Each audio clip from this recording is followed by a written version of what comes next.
Heeding the call of penitence in late 2021, what with the announcement of Blasphemous' last bit of DLC as well as sequel game, I embarked on a brand new journey through the sin-covered land of Custodia. And as a whole, the game is pretty good. The combat is good, the pixel art throughout is fantastic, the areas are fun to navigate through, the customization is plentiful, the progression of power is satisfying, some of the bosses were a joy to fight, and it of course still retains that Metroidvania feeling of discovery and backtracking that is oh so satisfying. And what better way to introduce a game to your audience than by talking about its worst aspect? For in a genre practically defined by the movement of the player character and what they are capable of, it is blasphemy that the movement and platforming is by far the worst part of the product. In most other Metroidvanias, say your Metroid Dreads and Hollow Knights, the game has a heavy emphasis on options and upgrades based on your movement, with your combat capability and progression also heavily based on that movement. Hollow Knight's Shade Cloak is a good example of this, as a tool that is mandated by the game in order to get through specific shade gates and thus certain parts of the game. The Shade Cloak, however, also functions as an evasive maneuver, tasking the player with keeping an eye on its cooldown and knowing when to use it to safely dodge through attacks. When combined with the overall combat of Hollow Knight, certain charms, as well as the rest of your arsenal, fights quickly turn into frantic dances of fast reaction time and resource management. Just as there are restrictions and bosses established around these options, however, there are also plenty of ways for a player to absolutely break them. Dread is the most recent, yet also best example of this idea. Despite being a game where areas of the map are locked off by water, heat, or cold, beam-specific doors, and more, a large portion of its identity is defined by sequence-breaking entire sections of the game, getting to areas, bosses, even late-game items early, all for the sake of faster clear times. And the game is more than fine with it. In fact, a lot of it designed by Mercury Steam is downright supportive of sequence breaking, down to including secret endings for bosses like Experiment Z57 and Kraid.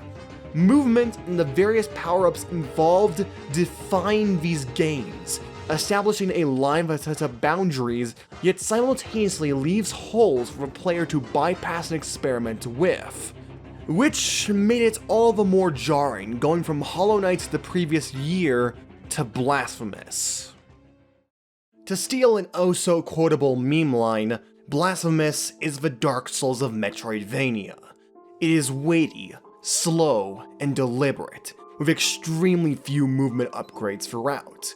You have a dash right from the get-go, yes, but that is your only horizontal movement tool throughout the entire game.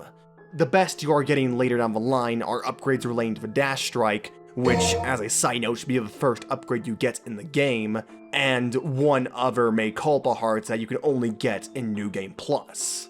Other than that, there's nothing else. No double jump, no run, no nothing.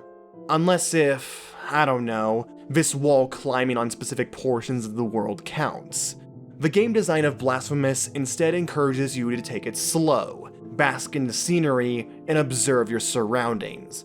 Rushing in blind and getting through the environment quickly more often than not lands the penitent one in trouble, resulting in you falling into a pit of spikes below, getting harmed by poison gas, pushed off by a swinging guillotine, swept off by blowing winds, or coming up against a horde of enemies that just won't leave you alone! And accompanied by the frequent inclusion of insta-kill spikes and pits throughout, you will be seeing this screen a lot. With minimal movement upgrades throughout, the game further diversifies the experience by often including obstacles to each respective map that emphasizes this take-it-slow mentality. Graveyard of the Peaks, while quite possibly the worst of the free areas I could have gone to first, toys with the penitent one's mobility in a unique way by incorporating a vertical climb level design with wall climbable objects, platforms that break after a few seconds, and a direction-changing wind that either hinders or boosts your jumping capabilities. The aim of the game is to wait for that opportune moment with the wind to boost your momentum by just enough to reach the other side, which is a challenge made further complicated by the numerous bottomless pits throughout and the enemies that aren't affected by the wind in the slightest. This deliberate slow pace is also exasperated through the combat, with a basic free-hit combo that gets varying extensions later, a charge attack that needs to be done after a basic slash plus charge time, a plunge attack that needs to be held down, the already mentioned dash strike which requires a specific timing to perform, a basic parry function, as well as casting times for your prayers and flasks. All of these factors, plus more, help give Blasphemous a unique identity compared to other Metroidvanias out there. And a majority of the time, I do think that this weighted feel helps the exploration, bloody slashing, and boss hacking of the game greatly. So why did I refer to it as the worst aspect of the game earlier? Oh wait. Introduced in the Strife and Ruin update, the Miriam challenges represent everything wrong about the game's platforming in one giant, mushy, collective pit of heresy. The premise of these challenges are simple. Reach the end of an extra difficult platforming challenge in order to obtain a crystal shard and help Miriam on her way back home. There are 5 in total scattered around the map of Custodia, often hidden behind an illusory wall and are only truly accessible in the late game. Now, on a surface level, I am fine with the existence of these challenges. Difficulty, after all, as long as it is done right, isn't a bad thing.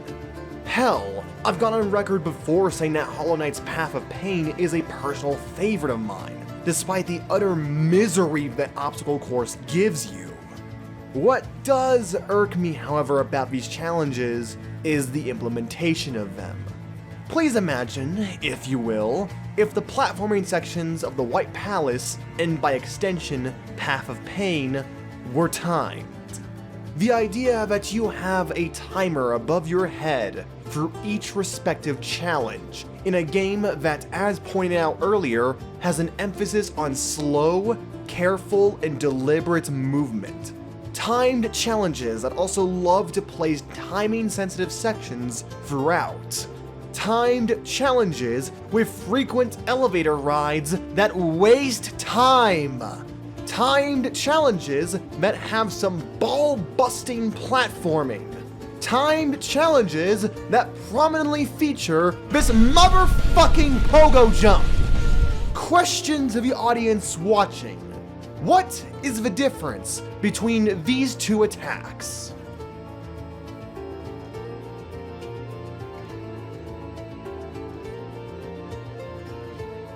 There is no difference. They are the same. Blasphemous's pogo jump is one of the worst fucking things I've experienced in a game, and it all starts with that damn animation. I understand that this might have been done as a way to keep the weighty, grounded feel of Blasphemous intact, with a game concept that, in every sense of the word, makes no sense unless the enemy is a trampoline. But the lack of distinct animation for a successful pogo jump kills the learning curve and satisfaction. Once again bringing up Hollow Knight, it is a distinctly animated move that is easy to understand and is in your arsenal from day one. A downward slash that, when it connects, propels the knight back up into the air. It is readable, easy to comprehend the hitbox and hurtbox of, and isn't too hard to pull off. You just hold down, tap the button, and that's a pogo. The comprehensive animation and nature of the attack makes its further application throughout the game on objects that aren't enemies or can't be destroyed, and in situations that require the player to understand timing, flow, enemies on screen, and space satisfying to pull off.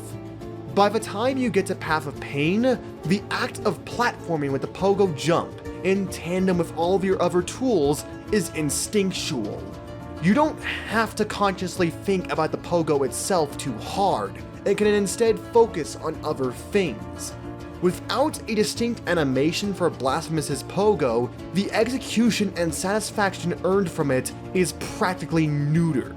And when those moments come where you have to rely on it for the goodwill of the holy miracle, you won't even know if it worked until you are already plummeting into a pair of insta-kill spikes. Further complicating this game's pogo is the awkward nature and the inconsistency of it, where because the attack never actually goes below the penitent one, utilizing the pogo in movement or combat is extremely awkward with the angling. So, instead of pogoing above an enemy's head and then coming down with a satisfying plunge attack on their head, you have to angle yourself to be in front of or behind the enemy, lining your ass up in the way of a potential attack, being just too close to the enemy's hitbox, all without being able to follow up with a plunge if they decide to just move away. Which also leaves its utilization in platforming extremely finicky, being unable to directly pogo over something and having to instead awkwardly swing to the other side. Not only that, but for the pogo to actually be deemed as a pogo by the game, you need to be holding down on the control stick and slash button while hitting something. And in the cases where you have to swing from left to right on a lantern, for instance, you need to have built up enough momentum prior to swinging the pogo, else the momentum you have after the pogo, even once you start moving right on the control stick, won't be enough. So guess what kind of situation that leads to when approached with a challenge like this? Not high enough? You die. Not enough momentum to the right? You die. Merely tap down on the control stick and slash? You die.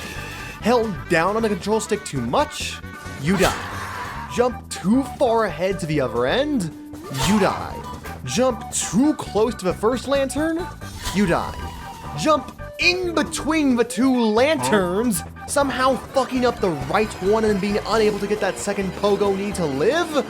You die. Pogoing in Blasphemous is always a conscious act for me, never subconscious. Every time I walk up to another one of these challenges, or I'm going through the Convent Miriam challenge for the umpteenth time, I am constantly having to actually think about my fingers and their placement on the controller, betting everything on this one dice roll, hoping that either I built up enough momentum, or that the lanterns just don't decide to say, nah bro. While I could have just made a video talking about the Miriam challenges and ranking them from most frustrating to least, Convent, Grievance, Ascends, Archcathedral, Rooftops, Mother of Mothers, and Library of Negated Words, I feel that such a video would have just been repetition of the same few points over and over again of, I hate pogo jumping, just in various degrees ad nauseum for 5 entries. It would instead be much more interesting to talk about the overall state of Blasphemous' flow, combat, exploration, and platforming, and how the Miriam challenges exemplify the worst qualities of the game. And it was! I was able to get my bitch and moan quota done and dealt with, all while trying to be analytical about the design of a game. With all of that being said, however, I once again want to repeat that even with the Miriam challenges, the finicky platforming, and mediocre boss average at least at base, that Blasphemous is still a great game. One truly worth its $25 price tag. The aesthetic and pixel art is fantastic. The exploration and areas are great. The music overall is really solid. The combat and movement, when separated from the platforming, are just the right amount of weight, and there is quite a bit to do, both in terms of achievements and completion.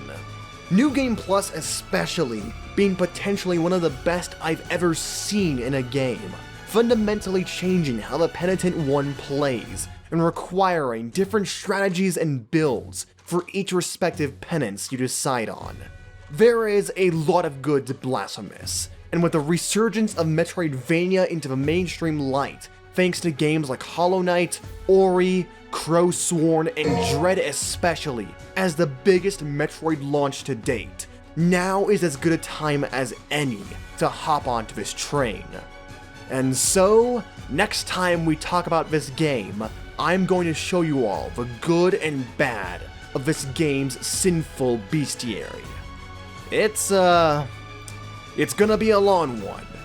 Until then, I have been the Monarch of Dragons, and I hope you all have a fantastic day / night wherever you live.